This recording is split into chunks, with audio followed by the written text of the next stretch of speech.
Yeah, absolutely. There's are some gaps that need to be filled in on both sides of the ball. We're going to start out on the offensive side. Start with the offensive tackles. First things first, really why, as good as the top three offensive tackles are, why it really doesn't make sense for the Jets to be going after them. So the top three offensive tackles in this class, I think, in any order you want to put them, is up for debate. We both agree that they're all fairly fantastic, and any three of them are going to be quality starters in the NFL, being Ike Ekwonu from North Carolina State, Evan Neal from Alabama, and Charles Cross from Mississippi State. All three of them have varying degrees of strengths and weaknesses and polish and less polish to their game, but all of them are solid tackle prospects, and that's not the problem. The problem is that the Jets have two starting tackles already, and these guys are so good that they're probably not going to last until the 10th pick. If so, maybe one of them. And right now, Mekhi Becton and George Fant are both on the roster.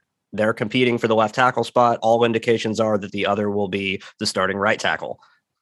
We have no reason to take a tackle that highly when we have a glaring need for another defensive end on the other side of the ball, which I'm sure we'll get to in a little bit.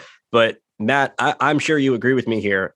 As good as these tackles are, and that, again, isn't the problem, it would just be a bad use of resources. When the Jets won 4 games last year, they need their top 5 pick to be a contributor and a starter immediately. I agree. Yeah. There's absolutely no way I want to take a tackle as insurance at number 4. I feel like you said, that's a complete waste of resources. We have so many needs on this team. Starting needs, never mind the depth that we need to fill in. To take a tackle at 4, while, like you said, we have Fant and Becton already on the roster. It's just criminal if we did that. I understand people really love Ikem, and with good reason.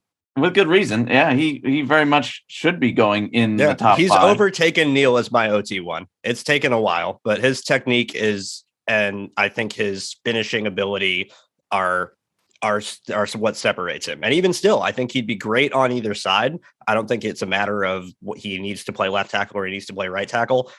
I think he's going to be a fantastic player, but I don't think he's going to start for the Jets year 1 solely because of the tackles they already have on the roster, and they need their 4th pick to contribute. Exactly. The only way this happens is if they trade Fant or Becton beforehand.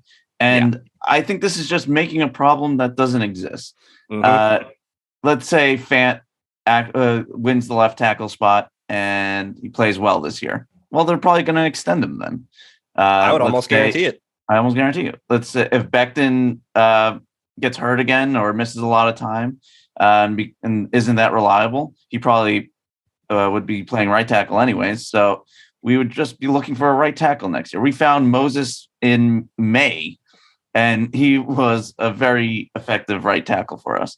I think we can even still find probably a vet tackle to be a backup. If that's all we're looking for is a nice veteran backup, great. We can find that on the streets right now. We don't need to draft it at 4. We can even look further in the back of this draft at options for tackle. There's definitely got that are there that we can take. I don't look at 4 to fill this need. Yeah, no, I agree. It is a need. They do need depth at the position.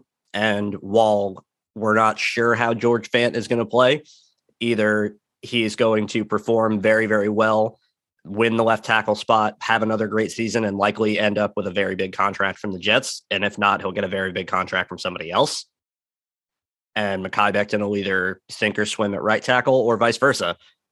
But right now, while it is a need for depth, it isn't a need for immediate contribution.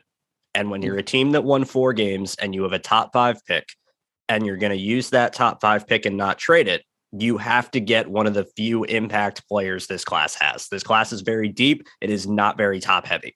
So a lot of people would say, okay, so trade down, get as much ammo as you can, and acquire a bunch of mid-round assets. That makes sense too. But on the other side, the Jets are still devoid of talent. They're still lacking overall premium talent just in general all over the roster. After years of bad drafting and free agency signings from Maccagnan and Idzik, they basically had nothing when Joe Douglas got here.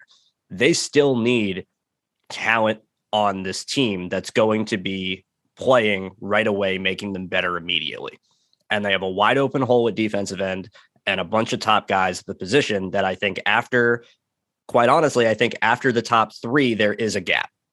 And if you don't get one of those guys, it's going to be a lot different of a situation, hoping that one of them falls to 10 or hoping that one of them falls to 35 for the second tier pass rushers. And not to go off on too much of a tangent, it just doesn't make sense to use that premium of an asset at offensive tackle for a guy that's going to be a backup.